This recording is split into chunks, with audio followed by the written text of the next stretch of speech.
दोस्तों, स्वागत है मेरे चैनल पे और इस वीडियो में हम डिस्कस करने वाले हैं शेयर के बारे में। One video, one question, complete concept. समझते हैं, कोई भी कंपनी को जब बल्क में अमाउंट का जरूरत होता है, ज्यादा पैसे में अमाउंट का जरूरत होता है, जब उसको बैंक कैपेबल नहीं हो पाती, बैंक कहती है भाई हमारे पास इतना अमाउंट नहीं है, तो ऐसी स्थिति में बैंक ही एडवाइस समझो कहती है कि जाइए, जैसे हम पब्लिक से कलेक्ट करते हैं पैसा, उसी तरह से आप डायरेक्ट पब्लिक से कलेक्ट कर लीजिए।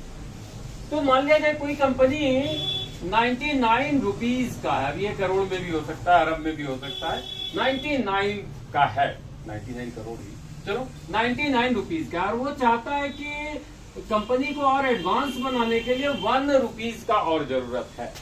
इस तरीके से वो कंपनी 100 रुपीज का हो जाएगा।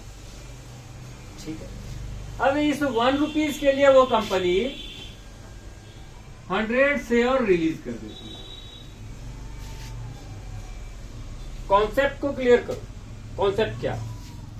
कंपनी जो है 100 रुपीज है, sorry 100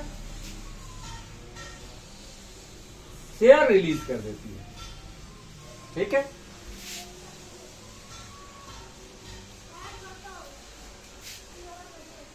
sorry for interruption, call आ गया था। तो कंपनी क्या कर रही थी कि 99 रुपीज का था उसके पास एबिलिटी, और 1 रुपीज और रिक्वायरमेंट हुआ, उससे 100 का हो जाना था। उसके लिए क्या किया, वो 100 शेयर रिलीज कर दिया। 100 शेयर का मतलब एक शेयर का कॉस्ट 1 पैसे होगा। ठीक है, अब वो 1 पैसे का एक शेयर आप भी खरीद सकते हो।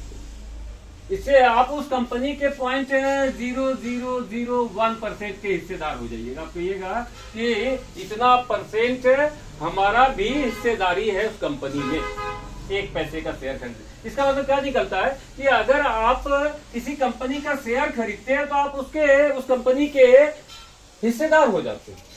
यानी आप उसमें से जब चाहे तब वेल्थ निकाल अब नहीं सकते हैं।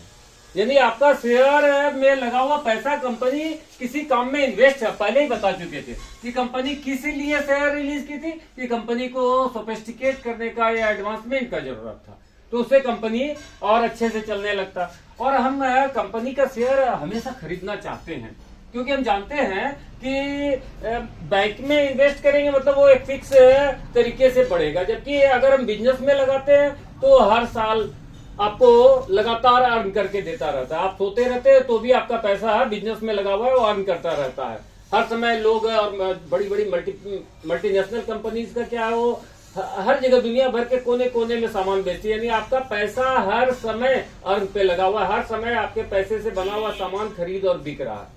इसलिए आप चाहते हैं कि कंपनी का शेयर खरीद लिया जाए। तो वैसे स्थिति में, और कंपनी रोज शेयर रिलीज नहीं करेगी, तो कंपनी जब शेयर रिलीज कर दी, कभी 10, 20, 25 साल में जरूरत पड़ेगा तो बड़ी कंपनी शेयर रिलीज करती है, और नहीं तो फिर शेयर तो रोज खरीद बिक्री होता है। उसके लिए बाकायदा शेयर मार्केट मुंबई में बना। तो इसका मतलब क्या है कि एक बार जो शेयर हम खरीद लेते हैं वही शेयर बार बार खरीद और बिक्री होते रहता है। तो लोग अपने पास इस तरह का कमाने वाला चीज, अर्निंग मशीन क्यों बेचे? तो या तो उसको ग्रीड दिया जाए, लालच दिया जाए, कहा जाए कि भाई आपका 100 रुपये का शेयर है, हम 120, 130, 150 में लेने के लिए तैयार है। वो जानता है कि एक बार इतना लग जाएगा, लेकिन फिर वो लगातार हमको अर्न करके देगा। या फिर अचानक से किसी को पैसे का रिक्वायरमेंट पड़ जाए, सपोज करो कि उसके घर में किसी का शादी के वजह से पैसे का अचानक से रिक्वायरमेंट पड़ गया, या मान लो मेडिकल इमरजेंसी हो सकता है। तो वैसे स्थिति में अचानक से उस बेचारे को शेयर बेचना पड़ सकता है। या फिर कोई थाट से बैठा है, उसको हम ग्रीड दे रहे, लालच दे रहे कि भाई बेच दो बेच दो। तो ये 2 ही कंडीशन हो सकता है। ये 2 कंडीशन से मैथ के टिपिकल सब क्वेश्चन का जन्म हो जाता है। ठीक है, पहला, अब इसको हटा देते हैं। अब समझते हैं कि 100 रुपये का शेयर, हम एक शेयर के बारे में बात करेंगे। हम बोले कि 1 question, 1 video and complete solution, complete concept के साथ। तो 100 रुपये का शेयर है, ये 110 में अगर मिल रहा है, सपोज करो 110 में, तो इसका मतलब हम 10 रुपया ज्यादा में खरीदे, यानी 100 रुपया कम में 10 रुपया ज्यादा लगाए, यानी इसका मतलब हम कह सकते हैं कि ये 10% प्रीमियम पे मिलता है। और दूसरा कंडीशन क्या हो सकता है कि ये 100 रुपया का शेयर 90 रुपीज में मिल रहा है, 100 रुपया का शेयर 90 रुपीज में मिल रहा है। ठीक है, इसका मतलब है कि 100 रुपया में 10 रुपया कम लग रहा है, नहीं 10 रुपया डिस्काउंट इसको मिल रहा है, नहीं 10% डिस्काउंट,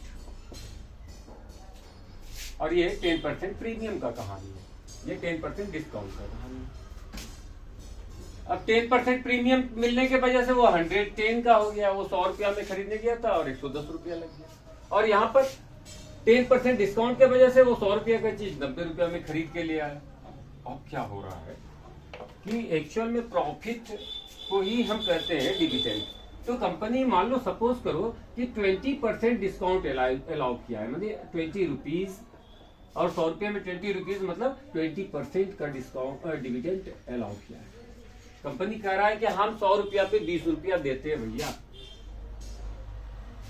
अब ये इस 110 में जो प्रीमियम में खरीदा था, इसको वो कैलकुलेशन आता नहीं समझ। वो कहता है भाई कंपनी हमको कहा 20% दे रहे हैं और हमारे अमाउंट का 20% वो हो नहीं रहा, वो प्रॉफिट परसेंट, मैथमेटिक्स पढ़ा था तो का प्रॉफिट परसेंट निकाल का हमको 20 रुपीज अर्न करने के लिए। कंपनी तो 100 रुपया का, कंपनी के नजर में उसको, कंपनी को थोड़ा ही पता है कि वो 110 में कोई खरीदा है।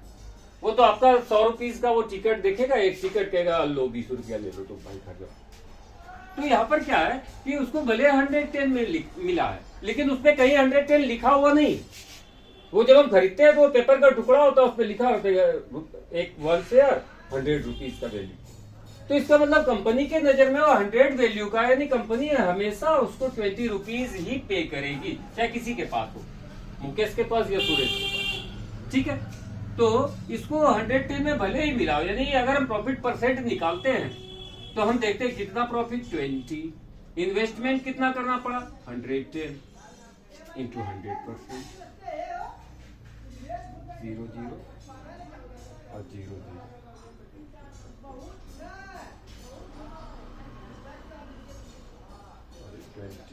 आउट ऑफ 100%, 1 0 1 0 का एक क्यों काटे भाई, कुछ नहीं करते। 1 0 और 1 0 कैंसिल, तो ये हो गया 200/11। इसको अगर हम निकाले तो 11 2 जा नहीं 1 जा लगेगा, और फिर 8 आएगा, 11 तो फिर 9 आएगा, 9 0 90, 11 8 जा 88, वहां 90 है तो 2/11%। अब कंपनी 20% दे रही थी, लेकिन इसको 11 एंड 2/11% फील हुआ, यानी कुछ परसेंट कम फील हुआ। ऐसा 10 रुपया ज्यादा लगा के खरीदने के वजह से हुआ। वो भी यही एंजॉय करता अगर यहाँ पर प्रॉफिट परसेंट निकालने के लिए 100 यूज किया जाता, तो फिर सेम हो जाता। 100 कैंसिल, 20%। सोचो ना, यहाँ पे 100, यहाँ पे 100 इन्वेस्ट किया, लेकिन यहाँ पर 110 इन्वेस्ट होने के साथ ही नंबर बदल जाता है। यही टिपिकल बनाता है। अब आते हैं इस तरफ क्या हो रहा है। इस तरफ डिस्काउंट में वो खरीदा था, इसको डेफिनेटली जितना परसेंट कंपनी दे रही है उससे ज्यादा फील होगा। दिखाते हैं कैसे। अब ये अपना अगर प्रॉफिट परसेंट निकालने जाए तो ये हो जाएगा, इन्वेस्टमेंट 90 है, ठीक है, इन्वेस्टमेंट 90 है और प्रॉफिट 20 हो रहा है, 100 रुपये का शेयर है, 20 इंटू 100%, 0 और 0 कैंसिल, ये हो गया 200/9। ये 9 2 जा 18, 2 आया 20, 9 2 जा 18, फिर डेसिमल से 20 आएगा, नहीं डेसिमल क्यों लगाएंगे, 18 और 20 है तो 2/9%। तो इसमें लगभग थोड़ा थोड़ा देखे तो 2% के आसपास ज्यादा फील हो रहा और इसमें लगभग 2% कम फील हो रहा 20 से। तो इसका मतलब क्या होता है कि हम एक्चुअल में जितना में खरीदे उससे अगर प्रीमियम में खरीदते हैं तो यहाँ पर प्रॉफिट परसेंट हमको कम फील होता है, कंपनी जितना देती है उससे कम फील होता है। जबकि अगर हम डिस्काउंट में खरीदते हैं तो चूंकि ओरिजिनल इन्वेस्टमेंट से मेरा रियल इन्वेस्टमेंट ओरिजिनल इन्वेस्टमेंट मेरा जो कंपनी के नजर में है वो कम है, और कंपनी कहती है कि वो सोचती है कि ज्यादा इन्वेस्ट किया होगा तो उसको उस हिसाब से पे कर रही है, लेकिन वो तो रियल में कम इन्वेस्ट किया रहता है। ठीक है, तो इस तरीके से ये जितना भी टिपिकल क्वेश्चन है 80 to 90, हम तो कहेंगे अगर इस वीडियो को अच्छे से समझ गया है तो भले नंबर बदल लो, अलग अलग नंबर यूज करे, वहां पर करेगा। कुछ हो सकता है कि सारा इंफॉर्मेशन ये सब दे दे, कहीं का यहाँ पर का प्रॉफिट परसेंट बदल दे, डिस्काउंट वाले में डिस्काउंट परसेंट बदल नहीं दे, सॉरी अननोन बना दे, जिसको हम एजम्पशन कर ले कि भाई वो एक्स है, वाई है, जेड है, और बना लेंगे। तो इस तरीके से अगर आपको ये वीडियो अच्छा लगा तो लाइक, सब्सक्राइब और शेयर कीजिए ज्यादा से ज्यादा, ताकि ज्यादा से ज्यादा लोग इससे बेनिफाइड हो सके। ठीक है, थैंक यू।